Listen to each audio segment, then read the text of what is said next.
Hey everybody, welcome to Wish We Were Then. Thank you so much for tuning in today. We have a crazy show for you. Whoa! This is the show that has been doomed to repeat history so that you may learn from it.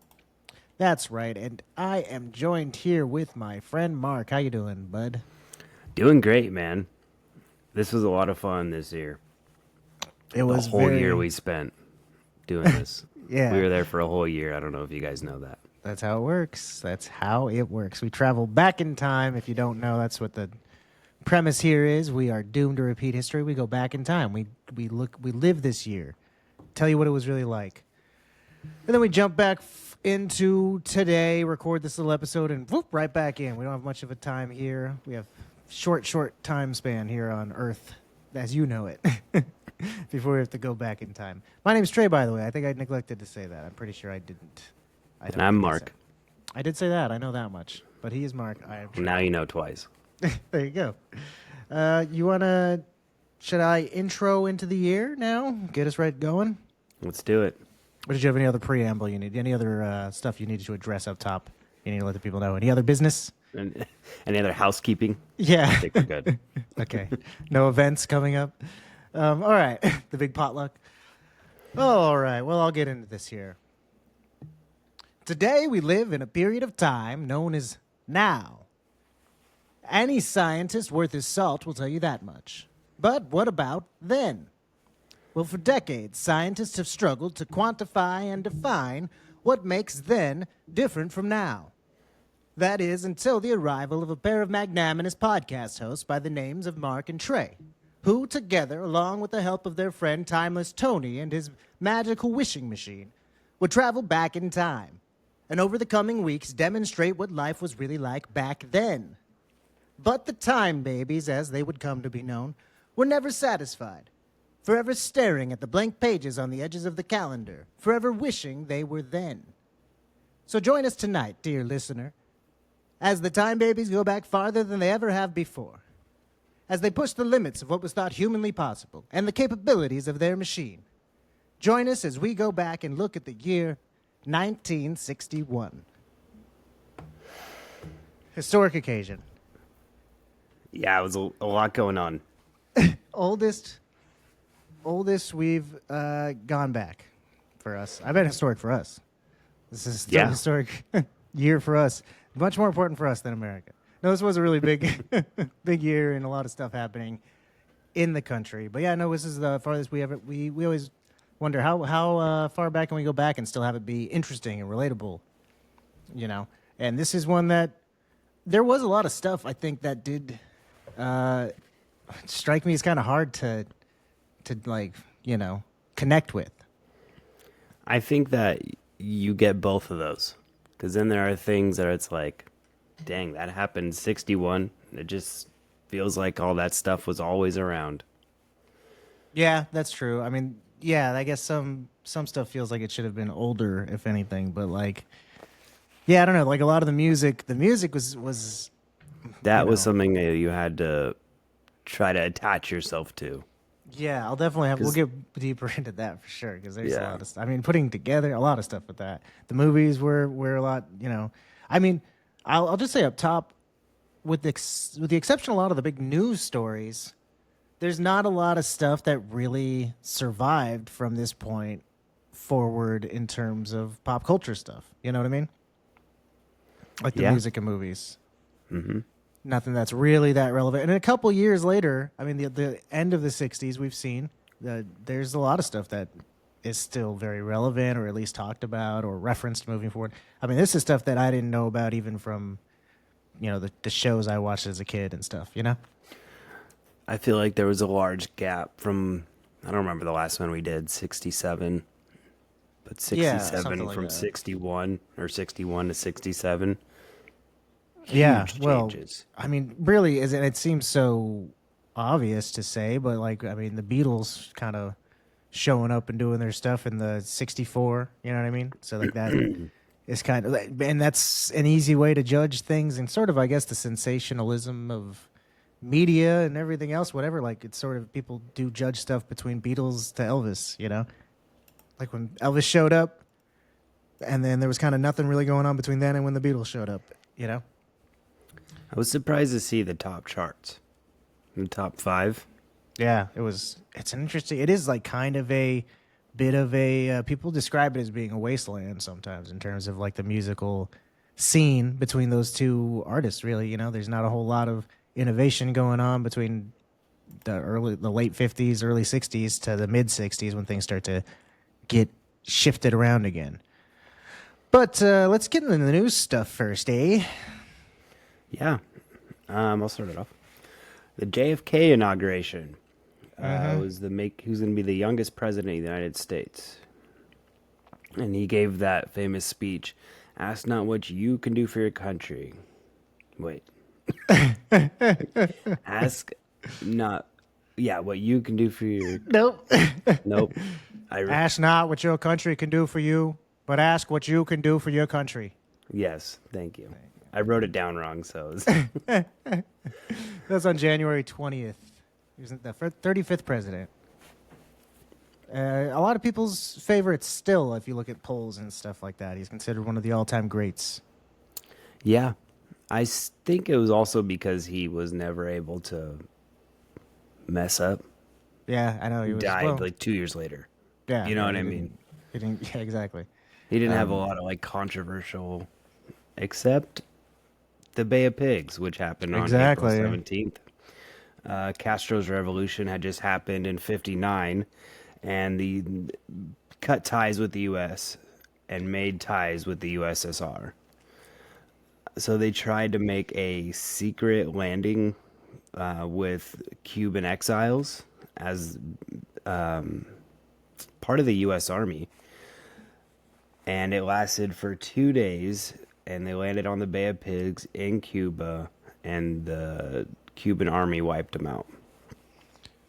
Yeah, and it was like sort of as they started to lose ground and people found out about it, Kennedy decided to not offer additional air support, and that kind of threw the whole plan off. And yeah. Was his big, like right away, kind of botched a thing. Like was like, oh shoot, got scared, you know, and kind of dropped the ball on it, I think. But that was already like in the making. Mm-hmm. Yeah, Truman already had his hands in this, and the CIA was already planning all of it and everything else. I mean, Kennedy was briefed on it, but it was just sort of like, all right, here you go, hot potato, like real quick. No, but yeah, it wasn't like Kennedy's idea. Yeah, exactly. He was handed this plan, and he was told this shit was happening. I mean, he could have told them no, I guess, but by not going through, like they had planned and everything for there to be all this extra support. So by doing that, he kind of messed it up. And I mean, already, you know, then you already have the stigma of everybody, of you guys doing this, because they were doing this clandestinely. This was something that was not known to people. They were funding it directly, and then they were training the operatives using like the CIA. And there were like 60 National Guard people from like Alabama or something like that. I don't remember exactly where, that went with them. And so it was like a very, you know, black ops sort of operation.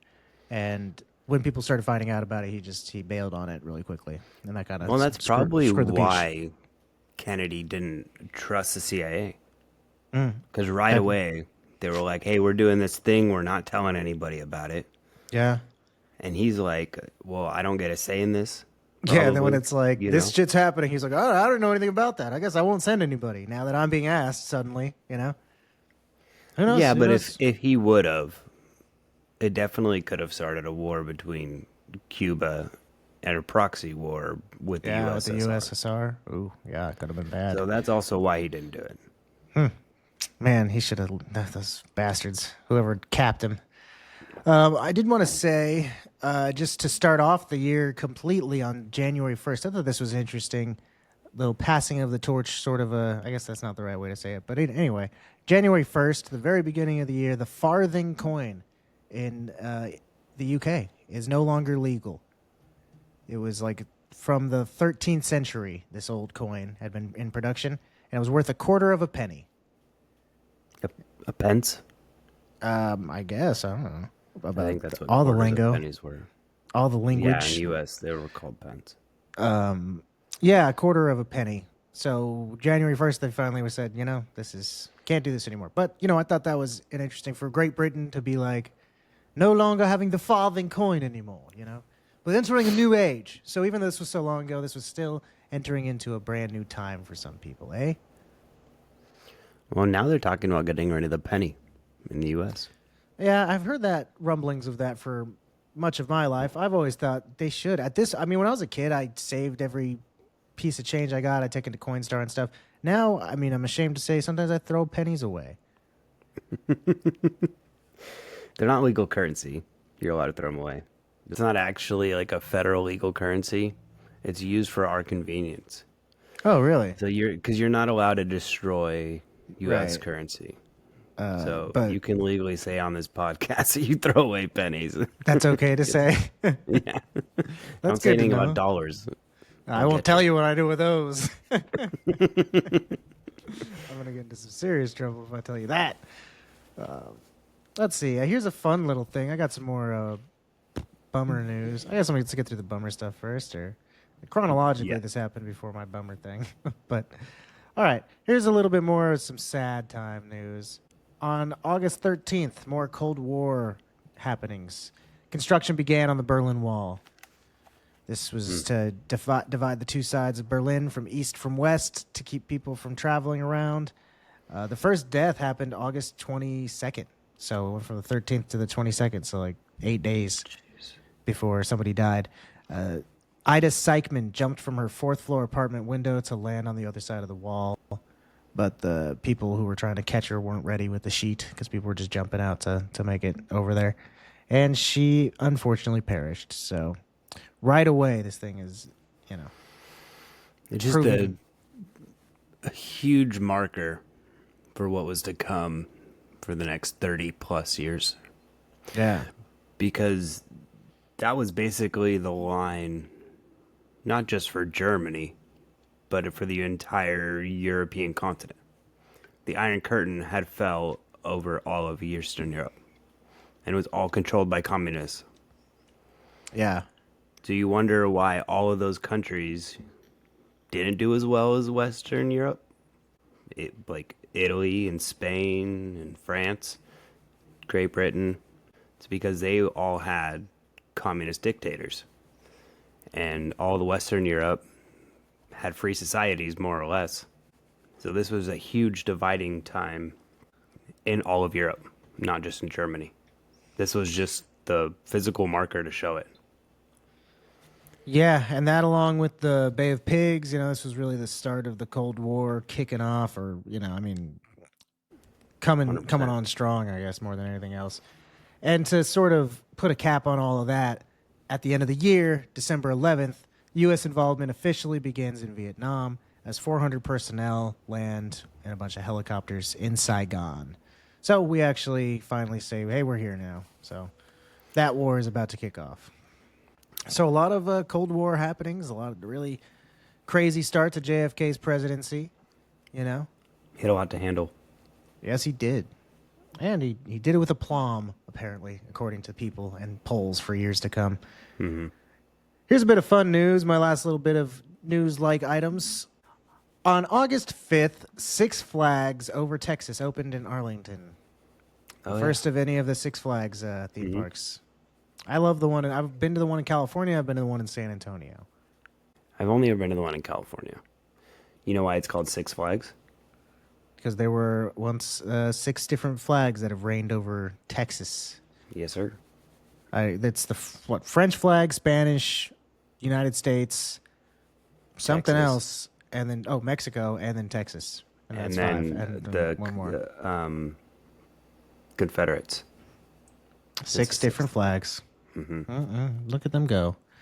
And they're really fun, man. Good roller coasters. I think they have the best coasters in the biz. I don't really ride coasters anymore. When I was a kid, I used to love them, and up into my 20s and stuff. And now I honestly feel freaked out by the concept of getting on them. Really? Like, yeah, I'm worried about it. I'm like, now I'm too alerted to the concept of being like, this could go south, man.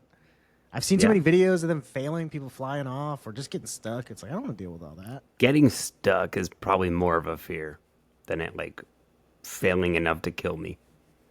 Yeah, but it can, and you just don't want to. True. You don't want to chance it, That's like the thrill. It depends on Same the coaster reason you too. jump out of a plane. I don't. You No. you will. I would, but the ones where you like lay down, like Tatsu is the one at Six Flags. I think that you lay down and then you're flying, and it's just strapped to your chest and you're like actually laying down over where you're going. Like that thing just opens up, you fall out. That's what I was riding that one time, and I just thought if this mechanism just fails, I just fall out. I'm just on the concrete below me. This is thrilling to me. Why am I doing this? Like 100 miles an hour. Yeah, I was like, I'm done. I'm not doing this anymore. And since I still do it, but I just have a hard time. It still does. Maybe I'm scared, and that's the whole point of them, I guess, right? Yeah. On May 4th, the original Freedom Riders rode from D.C. to New Orleans. They were supposed to get there on May 17th. There were 7 African Americans and 6 whites, and they were attacked, beaten, and even bombed. They said that the buses were segregationally unconstitutional. So that's what they were fighting against. So it was the original Freedom Riders. And they made that movie starring Hilary Swank about them, where she helps the kids It's way in different. school. But yeah, that chick came to our school. Were you there for that? Hilary Swank? No, I haven't. I didn't. The actual girl who did it. I don't think I was there. No, but Yeah, they came and did a press con, or they gave out the books and talked about their story. It was cool. That is cool. Good for them too. Good for all these people. Okay, we'll move over to some food related news. This one ties into 2 different restaurants. I thought this was neat. John Gallardi worked at Taco Tia, was the name of a restaurant, which was owned by Glenn Bell. Glenn Bell owned a taco restaurant, or if you could see where this is going. That guy, next year, 1962, he'd do something cool. We're not going to get into that because that's a different time. But this guy, John Gallardi, who worked for him at Taco Tia, he started there at age 19 and just was like a part-time employee there. And he worked his way up to eventually getting the opportunity to run the restaurant, and then became a franchisee where he bought one and was running it as a partnership thing. And eventually someone else, he was offered a deal somewhat, to open up a new restaurant of his own that was not Glenn Bell's restaurant. And it was next to one of Bell's restaurants. And Glenn was cool with it. He was like, yeah, go for it. Just don't sell tacos, please. That'd be nice if you did something different. So this guy, John Gallardi, decided to sell hot dogs. And his wife came up with the name for the restaurant looking through a cookbook. She thought it sounded nice. Had nothing to do with what they were selling, though. The name of the restaurant was Wiener Schnitzel. So then it opened up right next to this guy, and then the next year, Glenn Bell would change to Taco Bell. So really, Taco Bell was opened already, but it wasn't called Taco Bell. Okay. Taco Tia, I'm not sure exactly what year that started, but it was already in existence at this point. Yeah, that's I've always wondered why Wiener Schnitzel had that name. They don't sell schnitzel. Yeah, right. It's like a pounded out meat dish, right? Yeah, and then I'm pretty sure it's like battered and fried. It's pretty good. I've had it a couple times at German restaurants. I think I've had it once. It's not something that anybody in the American public knew about back in the early 60s, and so she just thought, this will be a good name, and he said, all right, fuck it. Also, it seemed kind of the way he landed on hot dogs was funny. The story just sort of said he decided to sell hot dogs. He just knew he wanted to have a restaurant. He didn't have any knowledge of what he wanted to do with it or anything. All he knew was, I can't do Mexican food, apparently, because that's not allowed here, so I'm going to do this. Well, he probably just did it out of respect. You know Oh, no, what I thought mean? that was cool, yeah. I just think it's funny that he decided hot dogs, not I guess hamburgers were probably still a new concept. The 3 food groups right there, Trey. Yeah. Tacos, hamburgers, and hot dogs. Yeah, It's the only good thing options he had. He didn't decide to sell baked potatoes, then we wouldn't be talking about him. It's true. The other fast food related opening here. After 15 years in the fast food business as the Dwarf Grill, S. Truett Cathy found a pressure fryer that could cook a chicken sandwich at the same time it took to cook a hamburger, and decided to register the name Chick-fil-A. So he started to sell chicken sandwiches. This was the year that was born. They lay claim to inventing the chicken sandwich, apparently. I mean, people, I guess, prior to this had slapped some chicken between 2 pieces of bread. But this, them being able to fry it quickly because of this thing he found, popularized So just like the a idea deep of it. fryer? Yeah, it was like, what was it, a pressure fryer. So I don't know, it was just different than anything that had come out prior to this. You work with old 50s open fryers. I'm not sure what the whole, I didn't look too deeply into his discoveries, but the fact that he had been in business and just sold other stuff then found out he could make this, and that's what put him on the map. Oh, and the last little bit of food type stuff here is that in alcohol news, the White Russian becomes officially a recognized cocktail for the first time, appearing in the Diners Club drink book. Prior to It's a this, great there was cocktail. there's the Black Russians, the opposite. I mean the other variation, right? Yeah, there's a few. That Pretty was sure the that's just popular one. Kahlua and vodka. Yeah, that was the instead of the popular cream. variation for many years. Gotcha. And then up until this point, there was people would make White Russians, but they weren't really. There was just something people would do to their Black Russians on occasion. And then at this point, it finally became a recognized cocktail. It's my Vegas cocktail. Yeah, I know. I remember when we went to Vegas for the first time. We walked casino to casino, just going up to one bar and sitting down in the slot for a second, getting a new White Russian, walking to a new bar. That also, it's like the sort of why I think the Big Lebowski drinks them. The dude drinks them, because it's like a throwback to the '60s. It must have been. This was when they were popular, Mm-hmm. People were drinking White Russians. So if you want to feel like you're in 1961, what was it like back then? Drink a White Russian. That's what we did when we went back in time, huh? Remember? The opposite of alcohol, those are inventions and products for adults. Well, for children, there was the new toy this year was the Ken doll was released for the first time as the boyfriend of Barbie. The slip and slide was introduced. Oh, nice. That's cool. I didn't see that. Man, slip and slide is a fun item. I just saw some kids the other day. I was driving down the street, and my wife pointed out. She said, "Look, there's slip and slide." I said, "Oh my god, I haven't seen that in 20 years." I don't know. Do you ever have one? You ever do one? I'd never had one. I feel like when I went to people's houses for like a birthday party, they would buy them just for that. Because they didn't Yeah. last. You got to Yeah, I use don't it know. a handful of times, and it got ripped or something. Yeah, I can really remember using it once. I feel like we had one, and my yard was too rocky. I found that out the hard way. Like, Yeah. just go by and thunk, hit a rock and really hurt bad. No, And then the I know. other, Wendy wanted to buy one, and I was like, "Where are we gonna put that? There's no Yeah, grass." I think that was like my dad went and like picked all the rocks out of an area and was like, "This will be safe." And then there was like a big rock in the middle that we hadn't noticed, and it fucking sucked. Last time I set one up for my nieces and nephews, there was a ant pile at the end of it, and I didn't know Ooh. that. That sucks. So not only were they like pissed off ants because they're all wet, but they're also getting like slid all over these little kids. Did anybody get bitten? Bit? Well, yeah, my niece did. Oh, That's poor how we baby. found out about it. We didn't know it was there. That's funny.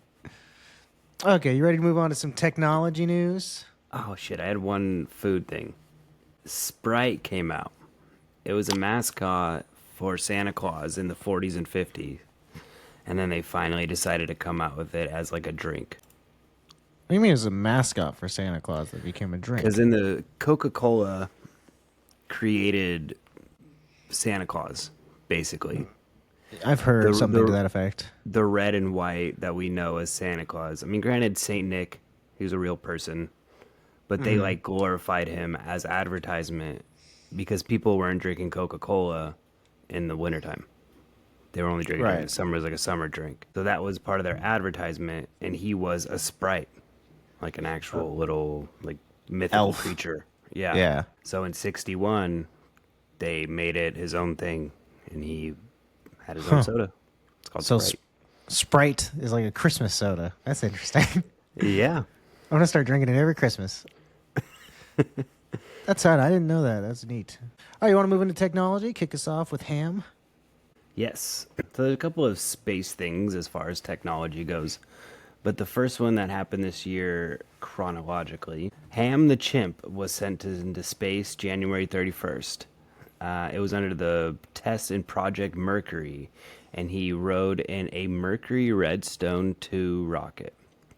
It was meant to carry human astronauts, but they sent him up just because he was only at 38 pounds and never came back. It worked, but it was kind of like a sacrifice that he made. Wait, for hold all on of us. now. This is I got some information that'll brighten your day here because I was curious about this. I wonder what happens with Ham the chimp if he goes up, and what does he come down? His name prior to going up was number 65. When he came back down, they gave him the name Ham. This man, he lived. Let me Oh, tell he you, did? Yes, he lived to the year 1983. Holy crap. He lived to the short young age of only 25 years old. Pretty Chimps long for normally a chimp, I feel like. they normally live to be 40 to 70 years old. 40 to 60 in the wild, 50 to 70 in captivity. Probably So all he- the radiation that he got exposed to up there. He did have heart and liver disease. We'll never know if it came from space or what. His journey was pretty rigorous and pretty extreme on his little body. He pulled a lot of G's because of some failed equipment. The rocket that was supposed to help him land went off when he was taking off, so he got like extended G's going up, and then when he was coming back in, the rocket that was supposed to slow him down was gone and used up to fuck him up on the way out. So he ended up coming in too fast. Then also the capsule went deeper than it was supposed to and just stalled out in the ocean. So it took a long time to get him out. But the little guy got an apple when he came out. And there's a picture of him holding it all excited. It's a lot of like trauma. Yeah. Of course, he had heart problems. Probably had Right. a heart attack twice on the way down. And liver he probably started drinking. His Life name options. Yeah, right. He came out and said, "What are these? These are fantastic." His name was just number 65 prior to going up. Then they named him Ham when he came down in honor of the place where he was trained, the Holloman Medical Center. But the thing that I liked a lot was his name was 65, like officially, but his handlers knew him as Chop Chop Chang. Yeah, That was that's way his- better than Ham. That's his real name. That's like his family knew him as before he went up. Bye, Chop Chop Chang. Have a good flight. We know you'll be able to do it, buddy. He was trained to like press knobs and stuff in an appropriate manner. Otherwise, you got a shock. I thought that was a little rude for Chop Chop, but I was very happy to see that his story went on. He had a whole Wikipedia page about him, so I was very because I thought the same thing. Oh, this chimp went up and he didn't make it back, huh? And I clicked on it and saw the last year, his little end date on his lifespan was 1983, and I was like, what the fuck? Awesome. Dang, that's cool. Yes, it is. That was a great way to kick off the space race. On April 12th, 1961, Yuri Gagarin, a Soviet cosmonaut, was the first person in space.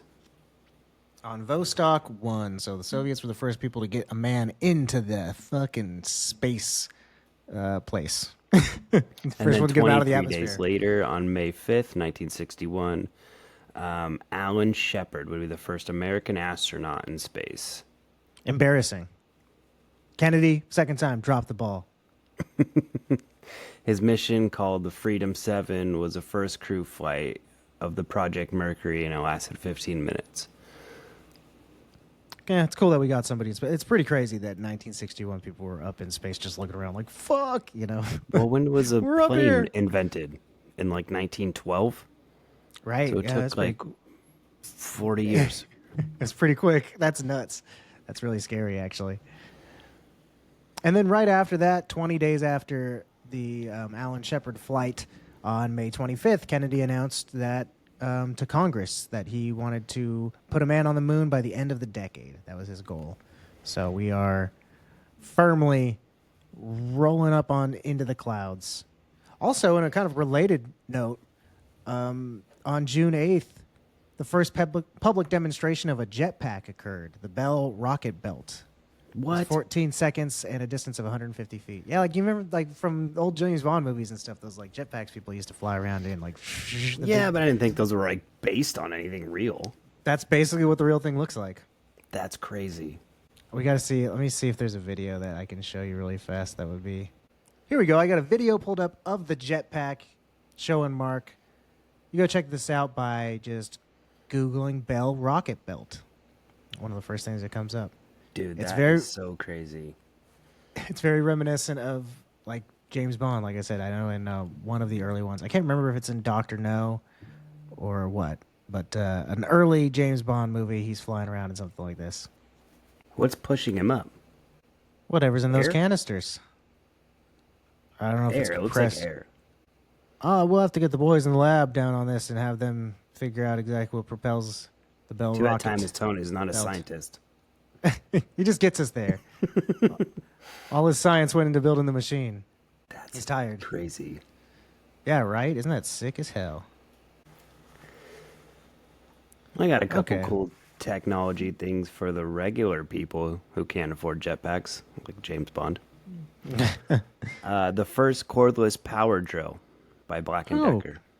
Cool. Wow. Cordless power drill in 1961. That's fancy.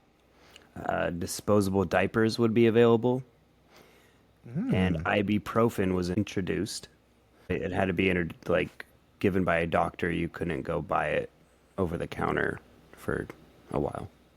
I'm pretty impressed by the cordless drill. And then I feel so bad for people from 1960 and beforehand that there weren't disposable diapers still. No, my mom had some still, the cloth ones, Washable ones? She would clean Ew. with them. Mm-hmm. Ugh, grody. They're all covered in shit. She was cleaning. Just smearing all over the mirrors.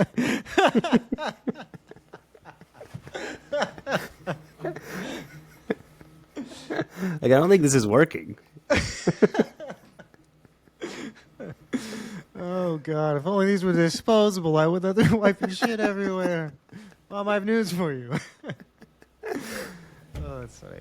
Okay, well, let's move on to sports. All right. Do you want to start?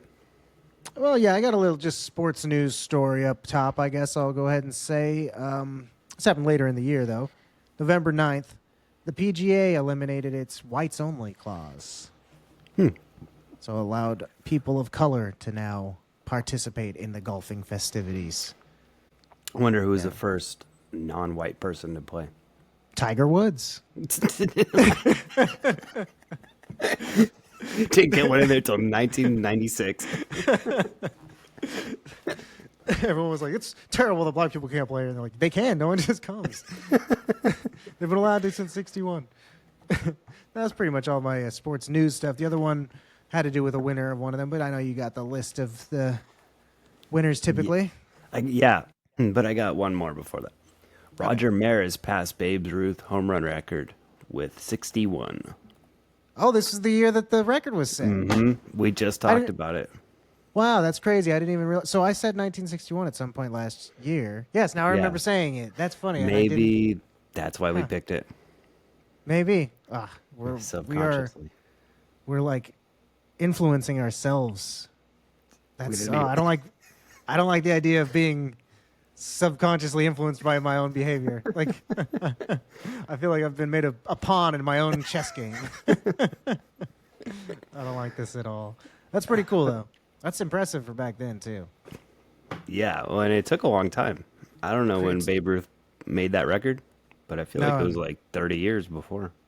Probably. And I mean, this one feels held like. on for 30 whatever years. Oh yeah. And it took a bunch of steroids and corked even bats to break this one. Yeah. Yeah. And Roger Maris was probably like a 41-year-old alcoholic. Yeah. He had to get home to his job as a plumber or something. Speaking of, the World Series champions was the New York Yankees, who Maris played for. Oh, no wonder there, huh? Yeah. The NFL champions were the Green Bay Packers with Lombardi as their coach. Oh, cool. Nice. The AFL champions were the Houston Oilers. Oh, prior to the merger. It would then, I don't know, a couple years later, the actual Super Bowl would happen, and we'll find out who wins then. Oh, we'll see. The NBA champions were the Boston Celtics. That was the third out of 8 straight championships that they won. So they were in the middle of a freaking tear. Holy crap. And the Stanley Cup was won by the Chicago Blackhawks. So again, man, all these names always pop up the same people all the time, I feel like. Blackhawks, Yankees, Packers. Yeah, especially I feel like in this era. Celtics. Oh, even forward too for a while. I mean, it seems like the teams that used to do well back again in this early days, they stayed doing good. You know what I mean? Yeah. It's not like you just see the Dolphins or something like that. I don't think they were around back then, but you know what I'm saying? Yeah, it's true. Some teams have a streak of doing well, but then they kind of come and go, you know? They don't come back. Well, let's get out of the sports world into the TV sphere. This is an interesting year for TV. This is kind of one of the areas, this is where I started to find myself thinking, man, people back then, were they really anything like us at all? Man, they were just so different, you know? I'll never relate. That's what I was thinking to myself. I'll never relate to this, and I threw my phone down. I mean, I don't know. I just feel like the mindset of everybody in the early 60s, even versus the late 60s, was crazy different. Yeah. And the only reason I think that is because of everything that was popular now versus then. Well, I don't know. It's like everybody was living high off gumballs and milkshakes. Like, I feel like. Well, the top-rated TV shows of the year included shows like Wagon Train, Bonanza, and Gunsmoke, all at the top. Mm-hmm. So a lot of westerns. That was mostly all people. That was like the number one programming was western Yeah. TV shows, which is just, man, I've watched them sometimes. When I was a kid, I found them to be excruciatingly boring. Now I watch them and I'm pretty impressed by them. They're all like little miniature movies. You know, they take their time. They're slow. There's not a lot of action in them, and then they're pretty well done. I don't know. I don't, find myself throwing them on, but anytime I do sit there and watch them, they're okay. You know. That's how I feel about just like old westerns, because I don't watch old TV shows, but I'll watch westerns from that era. You know what I mean? It's like a lot of time and effort went into these, that more of the art went behind it than like, because you didn't have the visual effects, you didn't have all of the exciting things that make movies and TV shows exciting now. So Yeah, you had to just tell use the a different story. art style, and I appreciate it a lot more than I do now, I think. Yeah, it's a lost art for sure. The TV shows that debuted this year that were recognizable to me. There were only a couple of live action ones. The Dick Van Dyke Show and Mr. Ed both came out. So, those are pretty long-lasting, at least culturally, as far as their impact goes. I know what those are. Mr. Ed's the one with the talking horse, if you've ever seen that. Oh, Had a yeah. good- Mm-hmm. Yep. Had a good theme song. And then there were a lot of cartoons. This is the stuff that really, I felt like people still did watch a lot of cartoons back then. They were still rolling in the theaters prior to movies starting and things like that. That's where like Walt Disney cartoons and Looney Tunes and stuff used to be before, before TV was showing cartoons and things. You just see them in the movie theaters.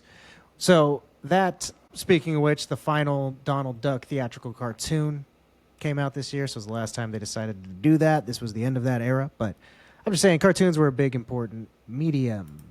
The Alvin Show, Alvin and the Chipmunks, Okay. that started this year. Dudley Do-Right, the Yogi Bear Show. He existed prior to this, but this was his first time getting his own show.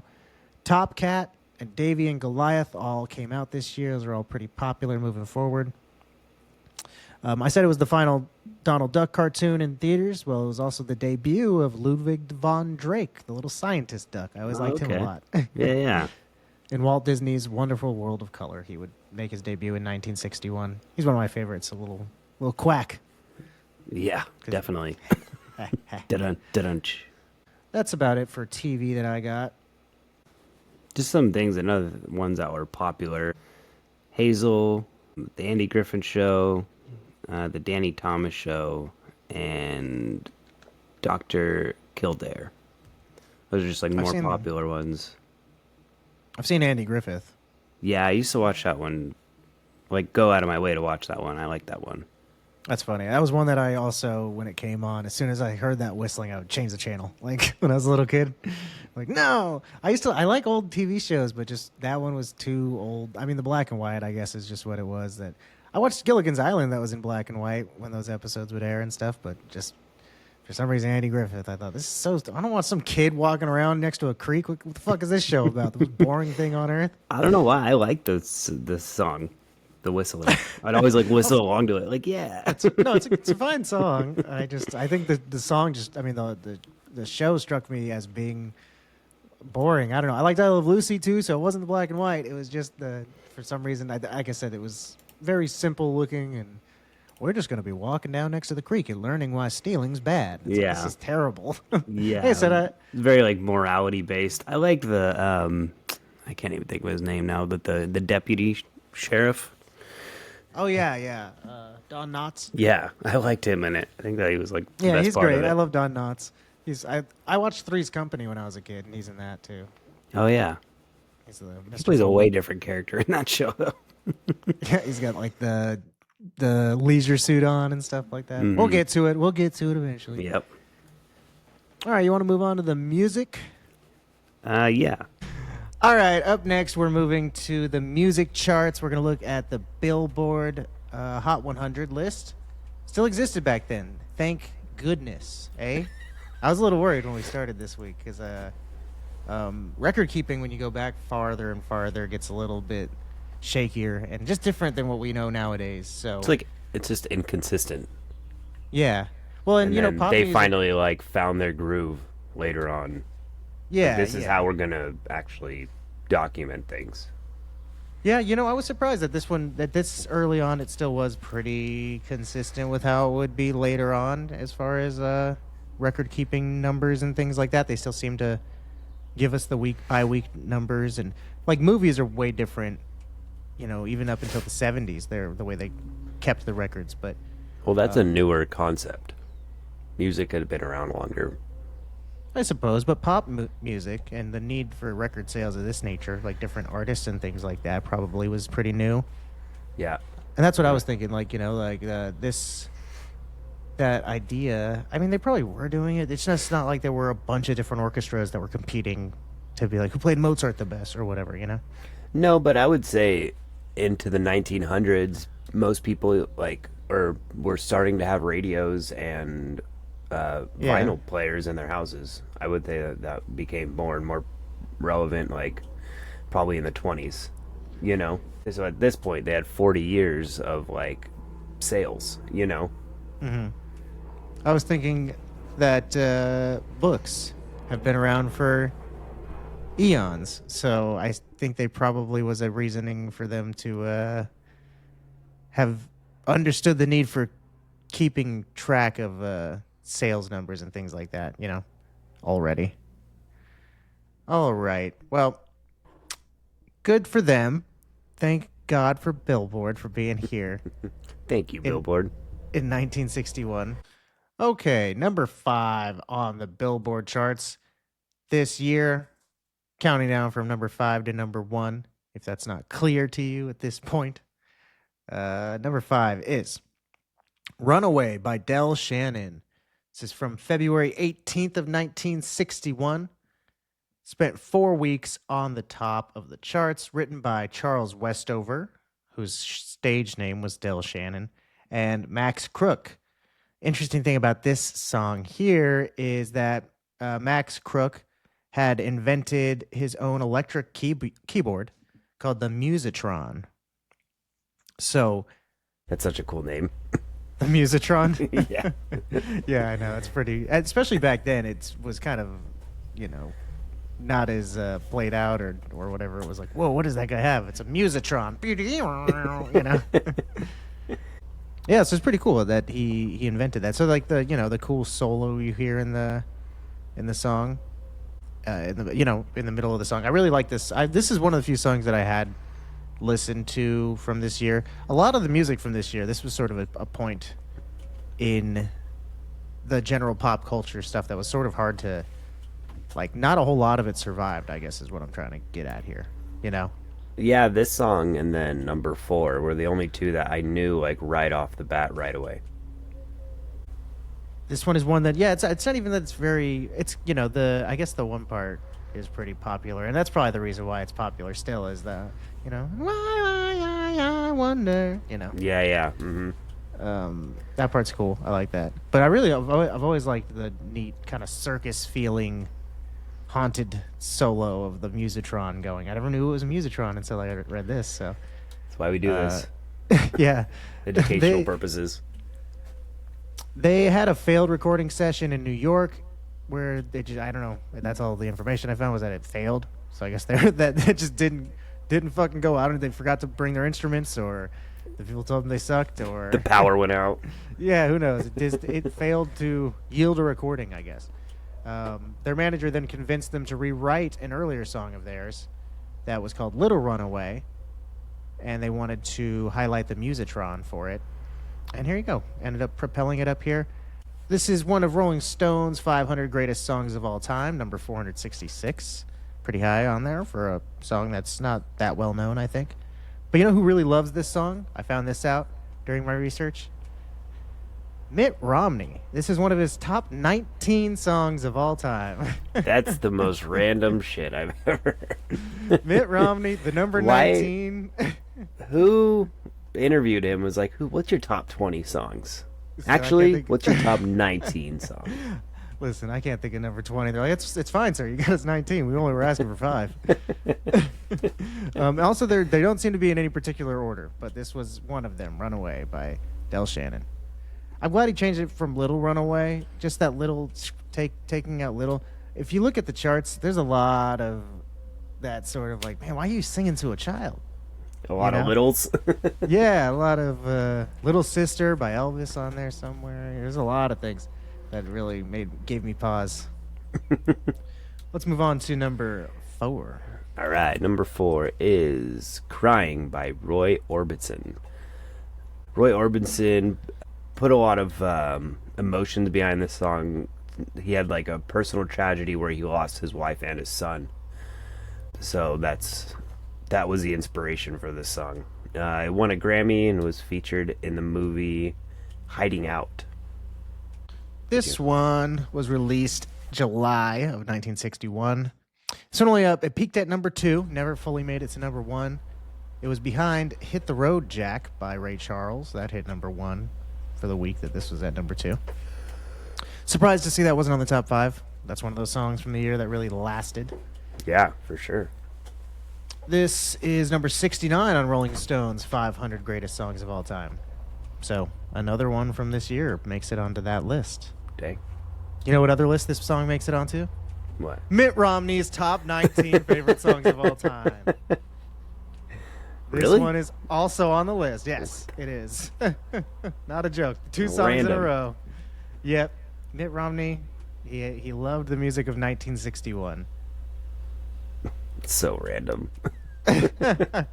You know, I found it when I was looking at this song because it was just like on the Wikipedia article. It just said, when interviewed in 2012, Mitt Romney said this was one of his top 19 favorite songs. And I was like, that's such a weird thing. I got to figure out more. So I went and found the article, and then I read through the list of the songs. And I was like, no way, Runaway's on here. Number 3 on the list is Michael by the Highwaymen, and not the country supergroup with Johnny Cash, Chris Christopherson, and Waylon Jennings, and Willie Nelson. Not that one. That's a different Highwayman. A much more boring one. This was released in September of 1960. Spent 2 weeks at number 1, this weird song. This song initially was a song sung by freed slaves as they made their way to freedom on the banks of the river. It was first published in 1867 in a book called Slave Songs of the United States. And it was rediscovered in 1954 by a guy who was known as a song finder. That was like one of his little designations on there. He's a song finder. What a and folk cool musician. job. Yeah, right. He just goes around digging up old songs that people have forgotten about. So he went and found this song, as his job dictates. He's a song finder and folk musician. His name was Tony Sailton. When this song made it big by the Highwaymen, the royalties that went to... Because this rendition of it, this sort of arrangement of it, obviously was by Tony, because he found the sort of music that was rudimentally... He put the music that was in the book that went along with it that was not super detailed. He, pieced it together, rewrote some of it, made it into a more contemporary song for the time. That was, I can't remember the year of that. Oh, that was 1954. That's right there. I wrote it down. Good notes. So in 1954, he did that. So this version is basically a cover of that. And the Highwaymen, when they made it big, the royalties, Sailton kept them in escrow. In quotes, it says he was seeking some good use for it. So he apparently was gonna do some sort of altruistic thing because he felt like this did not belong to him. I don't. It never said what he did. I don't know. I don't know if he died before he could figure out a good use for it or or what. But he kept this Huh. from. He didn't spend it. You know. Huh. That, He didn't that was nice. because of the the slaves had wrote it, so he felt Yeah. like, okay, that's cool. Yeah. He was like, "This isn't mine. I don't want to keep the money." That's cool. Do you know? Were you familiar with this one? Not really, no. My Like I dad said used to sing it before, all the this is like, time. oh, well, that makes sense. Yeah, yeah. I'm I sure guess it's one of makes sense why you know it. it's one of those songs that I thought, it's just one of those songs you grow up hearing all the time, so you think it's just a song people know. So like when I saw this on the list, I thought like this is like an ancient song. I thought like just obviously it is. So I figured it was like that, and then to find it was by a band, I was like, whoa, crazy! This is from the '60s. But then I look it up, and it is what I thought it was. But this is probably the version my dad knew growing up. He was born this year, so he probably just knew this version growing up, and that's why he would sing it to me. But anyway, also I feel like you hear it in church sometimes, probably as a kid. Like I I don't said, know. I don't feel like I ever heard this song before. Maybe I have in church, but I don't know. It was a hard listen. Anytime it came up when I was listening to the music of this year, I'd be like, "Oof, okay, skip this song. I get it. I don't need to sit here for Yeah. 4 minutes of this shit." Number two. The number 2 is "I Fall to Pieces" by Patsy Cline and the Jordanaires. The song reached number 1 in the Billboard country charts and number 12 on the Hot 100 charts, making a significant crossover. Patsy Cline was initially hesitant to record "I Fall to Pieces" because she felt that it was too poppy and the Jordanaires' vocals would overshadow her own. But I mean, I don't think they did. I like this song, to be honest. And not one that I was super familiar with, but after hearing it, I liked it a lot. Yeah, I thought this. I mean, it did have sort of an interesting climb to the charts. I like Patsy Cline a little bit. Some of her stuff, "Walking After Midnight" and everything. Yeah. This one I didn't know specifically, but the fact that it peaked at number 12 but made it to number 2 for the year was pretty damn impressive, I thought. And that was just due to its slow ass climb. It is the slowest ascent the chart has ever seen, I guess, from when it debuted to its peak at number 12. And then also one of the slowest descents as well. So it just took forever rising up and then took forever coming down. So it just was on the charts for a very long time. And that was a big part of it, was like she was a country artist that people knew, and they were trying to make her a crossover thing. So country stations weren't playing it because they thought it was too poppy, and then pop stations weren't going to play it because it was Patsy Cline. So it had a hard time making it. And thanks to roadman Pat Nelson, that was his name, that he went out and promoted it to a bunch of stations. Eventually it caught fire, and not even fire, but eventually it caught on. And after many weeks, got up to number 12. So there you go. That's how that thing got the numbers it got. Well, it would like set a precedent for other like country artists coming up, because the producer Owen Bradley was known for being able or trying to to coincide the two types of music, country and pop. So he was like one of the first ones to try to make that its own sound, and he'd call it the Nashville sound. Oh, so this is where that comes from, eh? Mm-hmm. That's cool. Or at least one of the cornerstones of it. Yeah, neat. Good for you, Patsy Cline. So, number 1, finally, we are at the pinnacle of the music for 1961. And this is a good one. This one is called "Tossin' and Turnin' by Bobby Lewis. Released April 30th of 1961, and it hit number 1 on July 10th. That's my birthday. Took 7, then was on the charts for 7 consecutive weeks. It was the number 27 biggest song of all time on Billboard's list from 2008. So very high up on the list. 27 of all time. That's crazy, huh? For a song that I wasn't familiar with. But I don't know about you.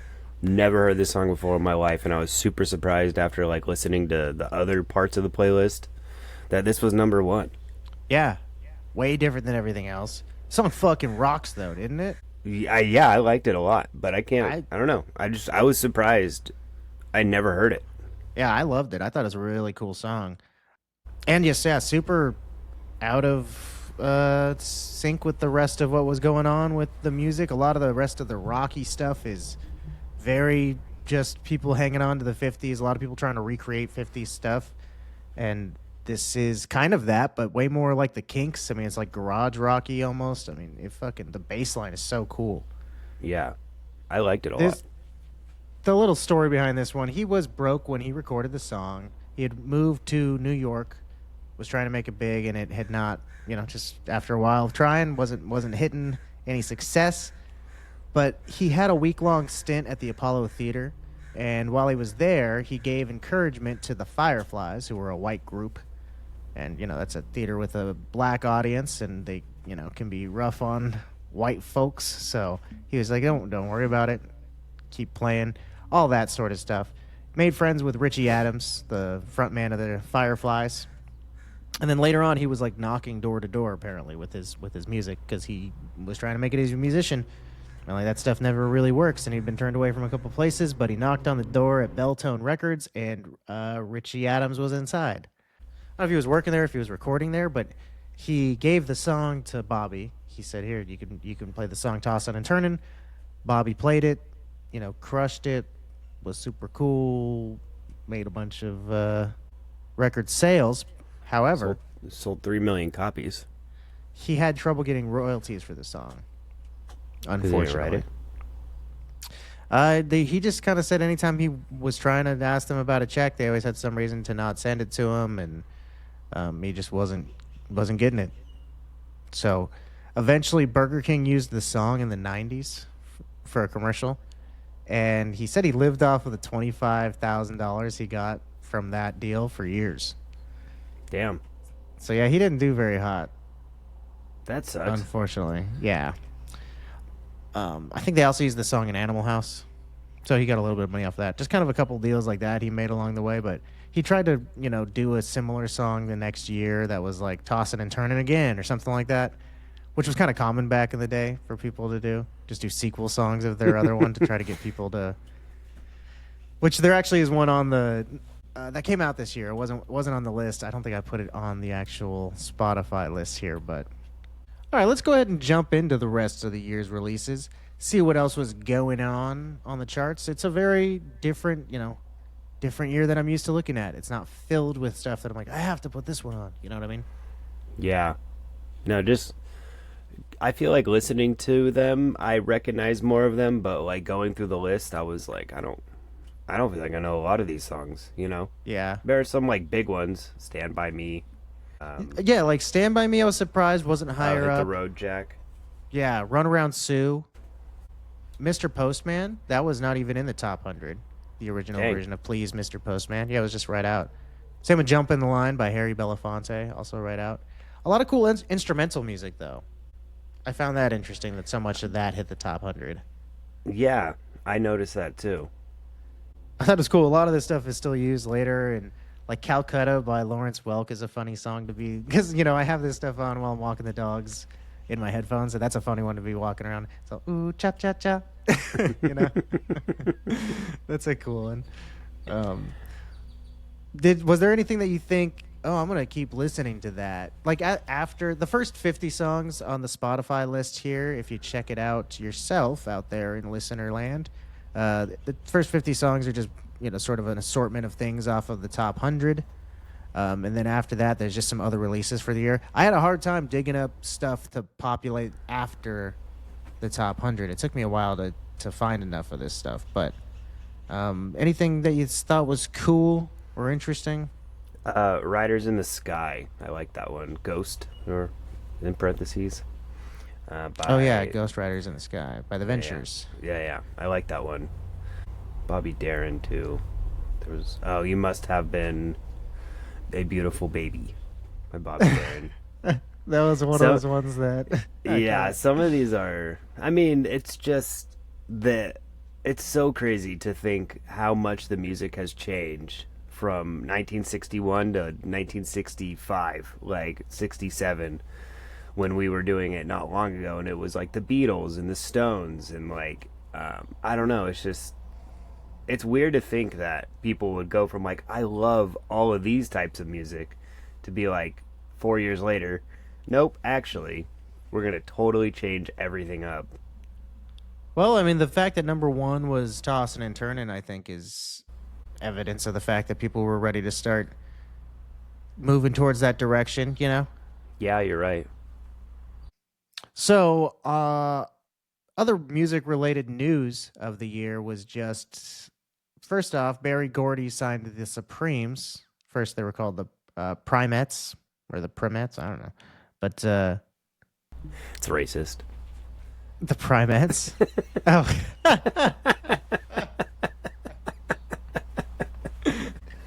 Anyway, initially their name was the Primettes.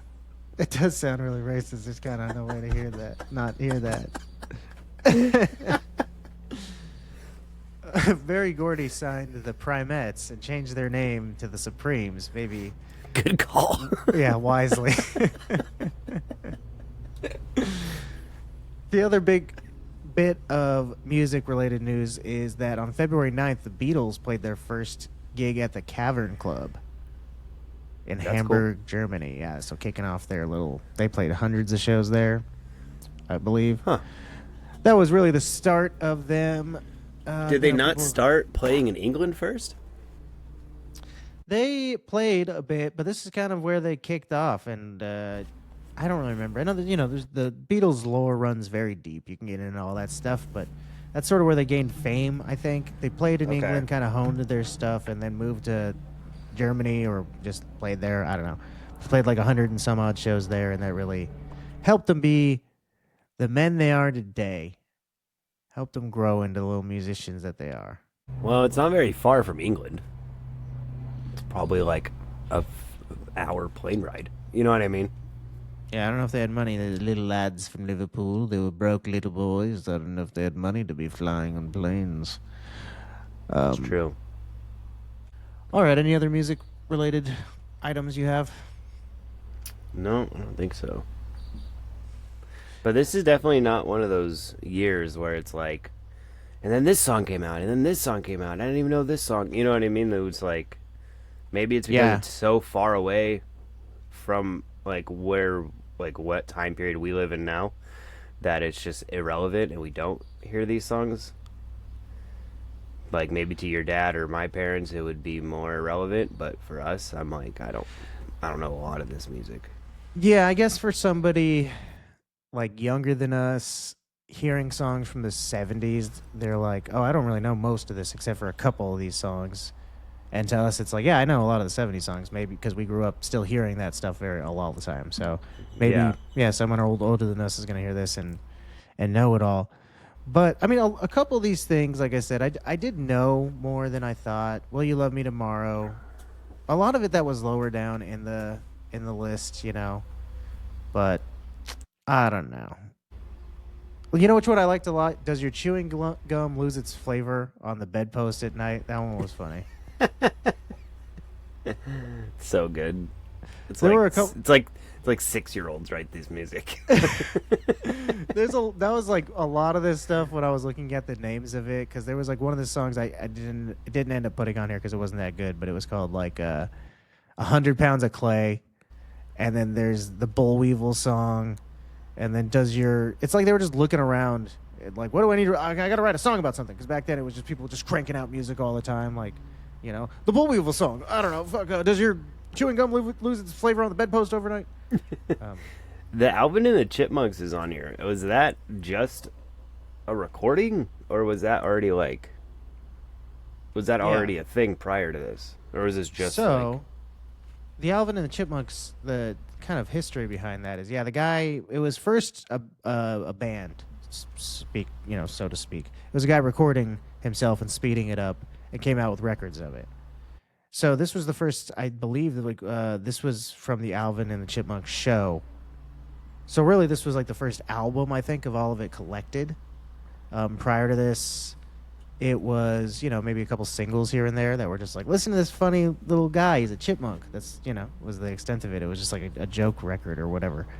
Um, the guy also who did this song did the Witch Doctor song. Ooh, ooh, tang, Yeah. tang, walla, walla. Yeah, he did that prior to this too. So he was just like a novelty act. And then he did this, and then the same year, this was the soundtrack basically to the TV show, which came out. All right. Oh, the other thing I wanted to talk about with this year that I just remembered was that Chuck Berry, I think, or Chubby Checker. One of those two. One of the Chub Checks. The chubby checks. The twist, I think it was Chubby Checker came out with the twist. Let's do the twist again. That was like one from this year. Like I said earlier, like Bobby Lewis like a tried to come sequel? out. Yeah, that he just was like, let's do the twist again, huh? You know, You guys liked it the first time. what do you guys say? Let's get out there and do it again. You guys forgot about the old twist. That's fine. Let's do it again, though. Yeah. It's been a while. All right. That's it for the movies. I mean, no, that's it for the music.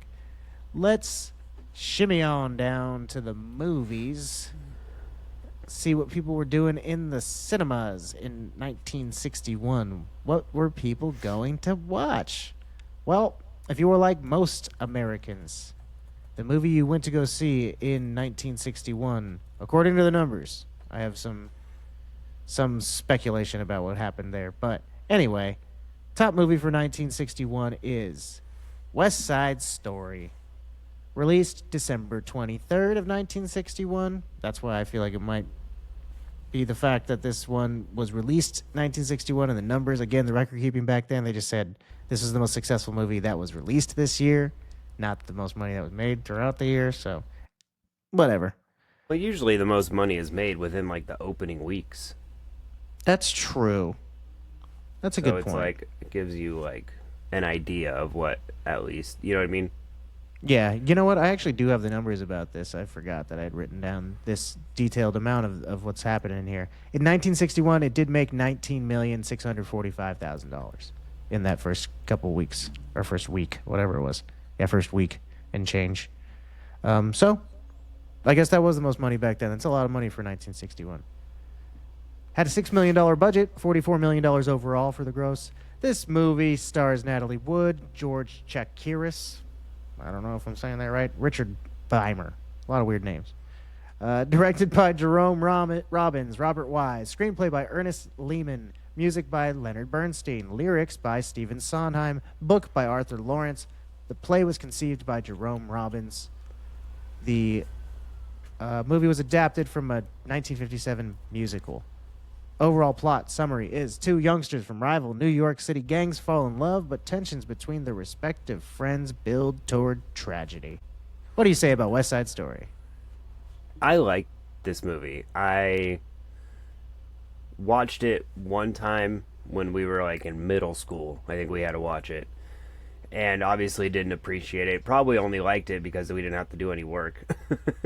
But Right. I knew that it was a play on Romeo and Juliet. So that Yeah. whole time I was just kind of like had that in the back of my mind. Mm-hmm. But paying more attention to it, I realized it was a really good movie. I liked it. I liked that it was different ending than Romeo and Juliet. Yeah. That I liked that there was like a resolution more so of like the gangs, like where they helped pick up his body. What's his name? Tony. Yeah. And they like both the gangs walked him out. I don't know. I thought it was a better version of it, to be honest. Whoa. That's powerful. Well, I just Powerful don't- opinion. I just think it's a weird Romeo and Juliet's a weird story anyway, and I don't think like they're like 12 years old. They meet each other for a week, and then they both kill themselves over it.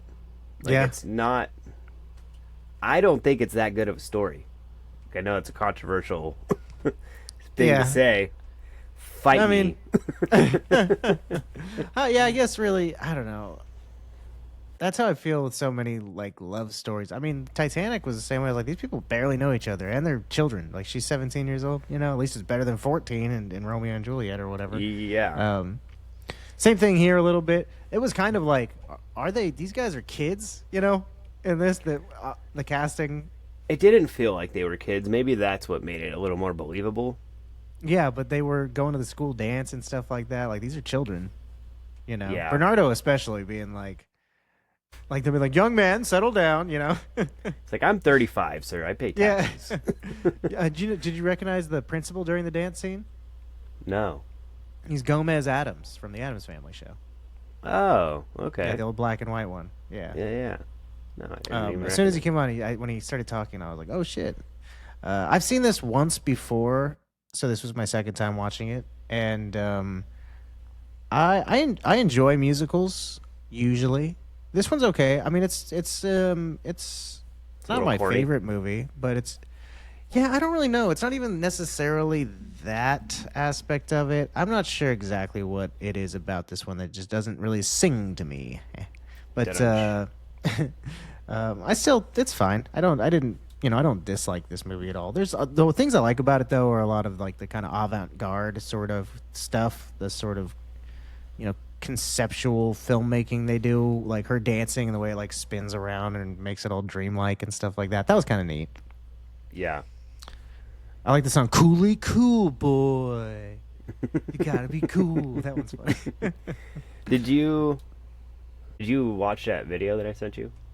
Yes, I did. There's a video that you sent me that's of explaining the way the music and the score of the movie works, and it really makes it very impressive that it's sort of all built around the same couple of notes. There's like three notes essentially that are inverted to be, the theme that's played when controversy and stuff and conflict is happening. Then they invert it to show when things are really the sharks, right?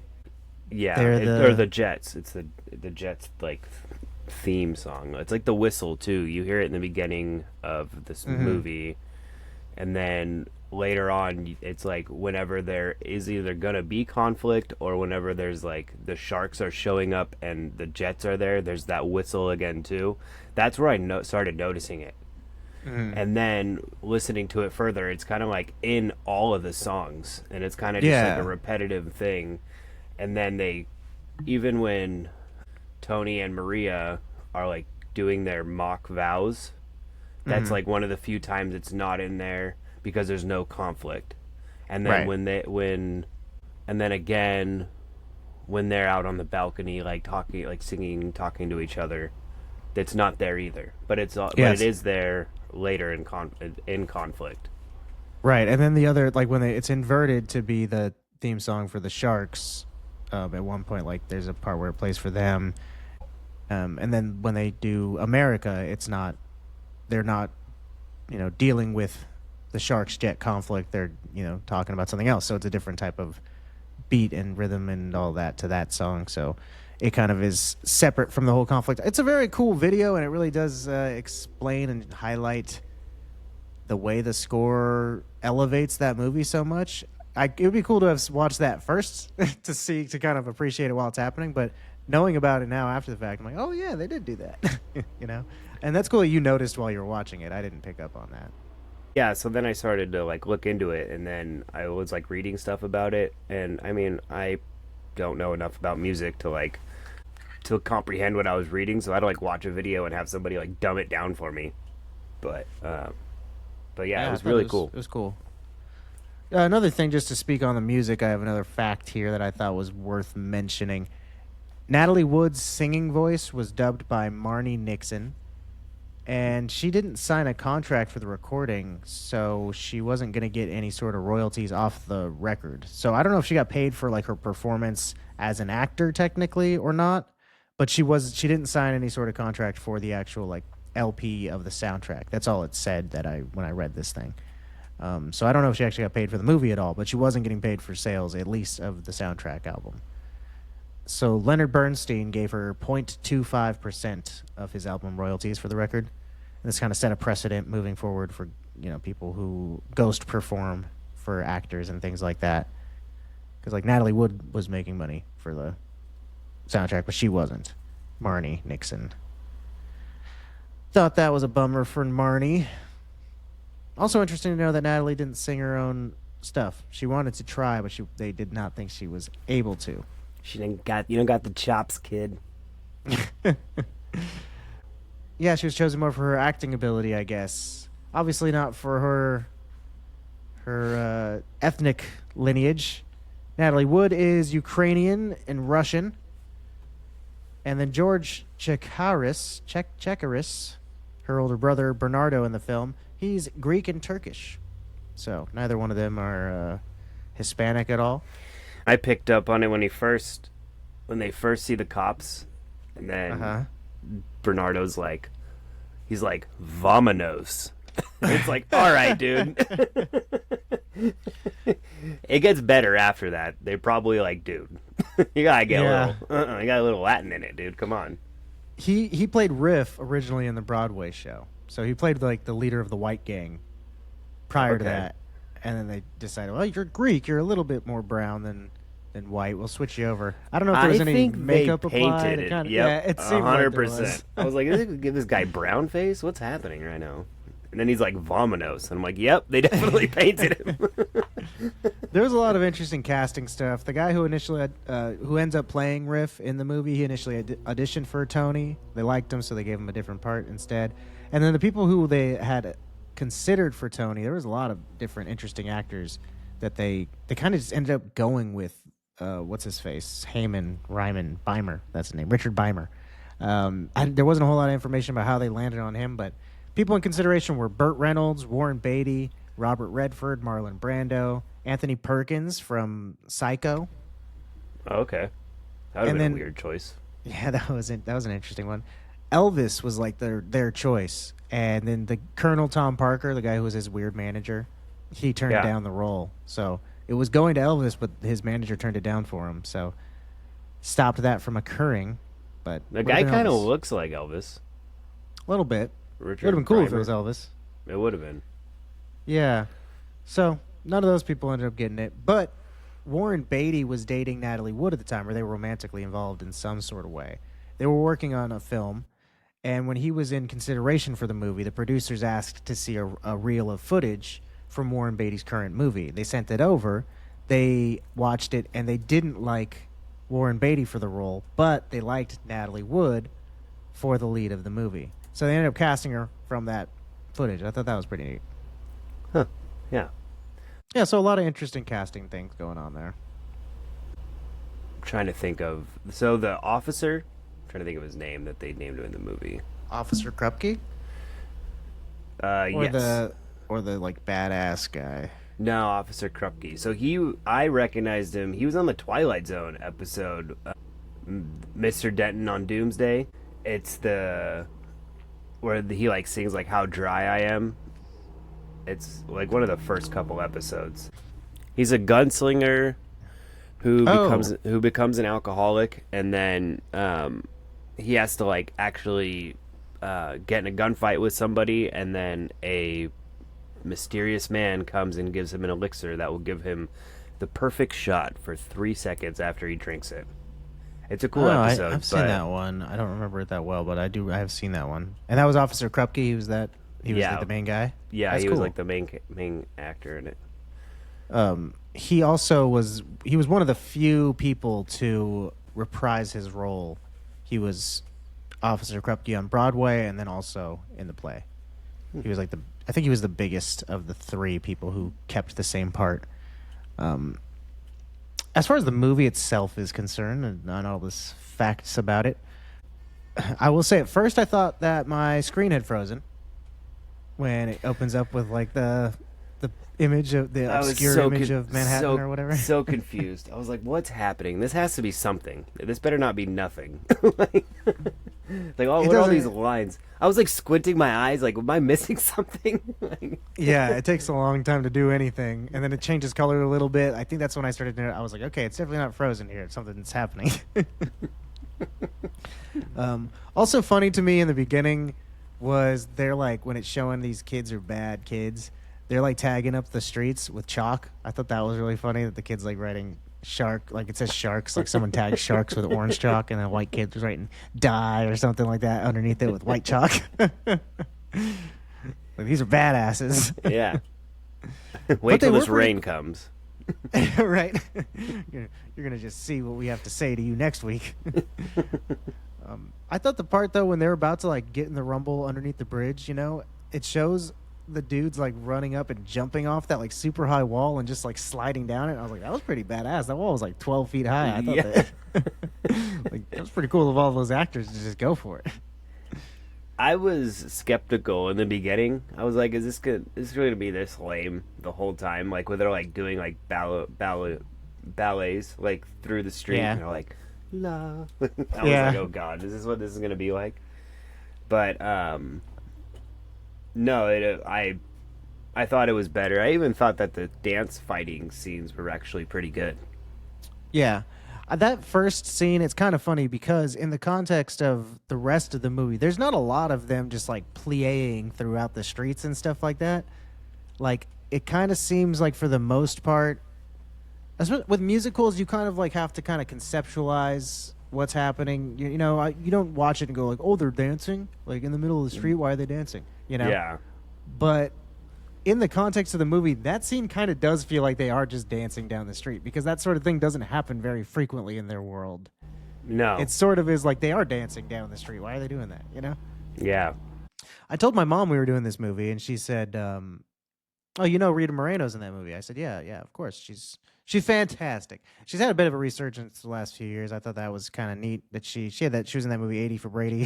She was in a couple other movies too, but she's been in a handful of things recently, like Transformers or Fast and the Furious or something." But anyway, I said, yeah, I know she's in that, and my mom said a story that she had heard was at one point, I don't remember when she had heard this, but so Rita Moreno at the time of this movie, she was dating Marlon Brando, who you'll remember was in consideration for the role of Tony. And so while they were dating, I guess he was kind of like, ghosting her a little bit. He wasn't really talking to her, answering her calls, whatever was happening. He wasn't keeping contact with her as much as she would like him to. So she was dating Marlon Brando, but she didn't like how it was going. And then Elvis Presley asked her out, and she thought, I guess, sure, why not? I'll date Elvis Presley instead. And like as she's recounting the story, she's just like, yeah, so I, dumped Marlon Brando and got with Elvis Presley instead because that was, more... Because that was an option. Yeah. It's like, damn, that's a really cool life to have lived. Seriously.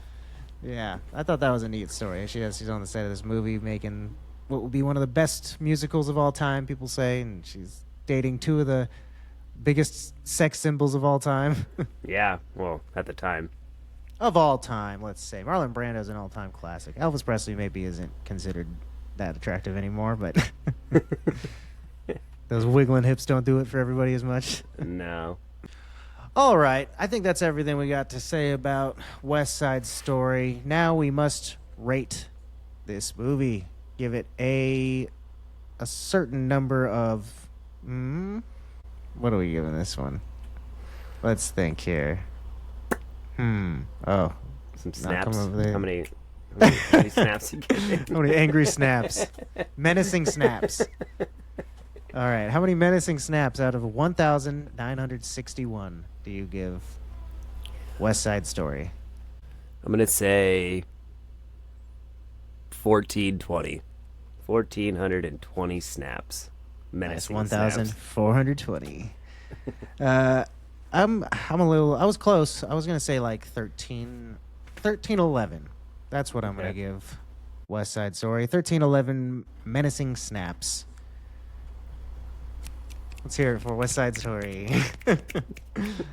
Okay. There were some other movies that came out this year. Not a whole lot that I recognized. Again, another one of these things that looking at it was hard to identify and really relate to the people of the year because a lot of these movies were not things that have held over in terms of their relatability, in terms of them being referenced in pop culture, things like that. There were a couple of them, though. Did you see anything that jumped out at you? 101 Dalmatians. Of course. It was a good year for Disney. The Parent They had- Trap. I was going to say, they had The Parent Trap and 101 Dalmatians. And then also the absent-minded professor was the one I wanted to point out. That's the one that becomes the flubber. Oh, okay. Huh, I didn't know that. Yeah, so a handful of movies that 100. Well, I guess all of these actually they would remake in the 90s. But the 101 Dalmatians from the 60s is pretty classic, and Break- Parent Trap too. Breakfast at Tiffany's. That's a good one. My sister loved that movie growing up. It's a pretty good. Mickey Rooney's pretty hard to watch now, playing a Chinese gentleman in yellow face. Yeah. But other than that, it's a really good movie. Yeah, that's definitely the biggest problem with There's- that movie. I thought this was, for the time period, and like kind of the icons from the time. There was, Blue Hawaii, Elvis came out with. That was his big movie of the year. I do have a Hawaiian shirt kind of theme going on. It was hard for me to come up with something specific that was actually related to this year. I did the best I could, and it was so Breakfast at Tiffany's came out with Audrey Hepburn. She's a big icon from the time period. Another big icon though was Marilyn Monroe. She came out with her final movie of her life, and that would be The Misfits, which the band The Misfits. Oh, okay. That's what they're named based- after the movie. Yeah. Okay. Huh. I didn't know So, that. I'll have to watch that I have something that's indirectly related to something that came out this year. So I worked hard on it, figured out something, and I watched the movie. I watched a handful of movies from this year to prepare. The ones that I watched were The Pit and the Pendulum. It was like a horror movie that came out this year. I've had it in my list for a long time. It stars Vincent Price, so I finally watched that. It was kind of the only horror movie I could really find that seemed interesting from Did you the like time. It was okay. It's sort of like it's like an Edgar Allan Poe story. It's really a Scooby Doo ass movie. Like they come into a castle and there's a ghost in my castle, and then you got to figure out is there really a ghost? Is somebody playing a trick on him? Who's behind the mask? There's no dog involved, unfortunately. But Yojimbo, I kind of half watched. It's a movie. It's a samurai film. It's really good. Though I was doing other stuff, I can't really say I watched it because I, unfortunately, was busy during it. I want to rewatch it at some point, but it was cool. I did watch The Misfits, though. Man, it was really boring, I got to be honest. It takes a long time to figure out where this plot is headed, and then when it finally gets there, the end of it was really good, the last, half hour, but it's 2 hours and change. It didn't need to be that long. But Marilyn Monroe's good in it. She gives a good performance. Also, Clark Gable. He's decent too. He's playing a cowboy, so it's a little different. The other ones, though, that I want to point out that I feel like I know I have seen indirectly, and I think you've probably seen these as well. Reptilicus and the Beast of Yucca Flats. Do those names ring any sort of bells? Is it on Mystery Science Theater or something? It is, exactly. It is? Those are both, Okay. yeah. It's I don't know why those sound so familiar. Yeah, Reptilicus, right when I saw it, I was like, oh shit, Mystery Science Theater. And then Beast of Yucca Flats, I thought that sounds really familiar too. So I looked them both up, and yeah, those are both episodes. So I have seen those, but with little robots making fun of them the whole time. I love those movies, or that show, I should say. Yeah, that's such a good one. Mothra came out this year. I have not seen Mothra, but I've never It seen was it the either. yeah, this was the second of any Godzilla-based movies. And even though it doesn't have Godzilla, and I don't know if they had planned to make them connected yet, this was the second one. So that kind of cinematic universe, a very early example of that happening. This was the second one. So it's sort of like an Avengers thing, actually, where they made the Godzilla movie, then they made Mothra, and I think after that, then they made King Kong versus Godzilla, and then after that, they did Mothra versus Godzilla. So Oh, it was okay. sort of like I said, an Avengers style thing of them doing a bunch of solo movies first and then bringing them all together. The Clown and the Kid. I feel like I've seen that before. The movie looks really familiar. The picture looks really familiar, like the sad clown. The Clown and the Kid. Yeah. Hey, I don't know what kind of movies you're watching, man. That don't look like anything I ever saw. I'm not familiar. No. It looks great though. We'll watch it. We'll watch it together. All right, deal.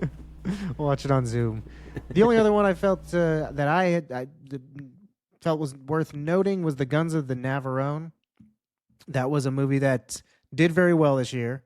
It was number 2 for the year, and some accounts had it as number one. That's why I said earlier there was maybe some dispute whether West Side Story was or not. It could have been Guns of Navarone. Have not seen it. Didn't watch it. But other than that, those are all the movies that I have to say anything about. Yeah, that's it for movies. All right.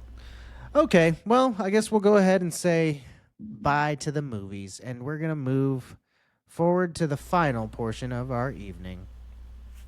Last thing we do around here, we gather up all the herd of all the events, all the songs and different goings on, people born this year, everything else. We go gather up the herd, we look them over right in the eye, we say, which one of you we keeping? Which one of the rest of you is going to slaughter to fuel our wishing machine? That's how we do things around here. So, what are you going to spare? What is pulled from the chopping block? The turkey on Thanksgiving Eve, pardoned by the president. I'm gonna go with Six Flags. That's a good one. I like that. Six Flags is a nice save. I really enjoy Six Flags. And without the first one happening, we wouldn't get the other parks. And the one in California is really awesome. I'm pretty sure that one has like the most roller coasters of any theme park in North America, at least. So, pretty baller theme park organization. You know what I'm going to save? Something I didn't mention earlier. So half of me saving it is just the excuse to say it now.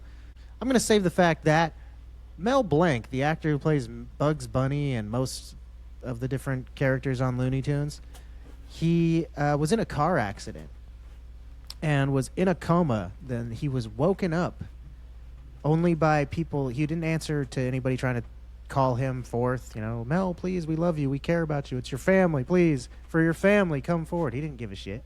It wasn't until people asked, hey, Bugs Bunny, Tasmanian Devil, things like that. They started addressing his Looney Tunes characters and different other characters he had done. That's what woke him up out of the coma. Dang, what the heck? Yeah, I thought that was pretty neat. Cool story, and he's a legendary voice actor. Did so many cool voices. Watch videos of him. He's so good at it. Yeah. One of those things that's kind of like unparalleled, really, when you see the voices that come out of him and how effortless it is in interviews and stuff with him. Like, he so completely morphs into those characters. It's really, really, and they're very all different. Like, if you didn't know that they were all the same guy, you would never question that. So yeah, for sure. I really enjoy voice actors. It just goes to show you that you have like a little more. You have more connection with your art form than just like a job or a hobby. Yeah, that's a good point.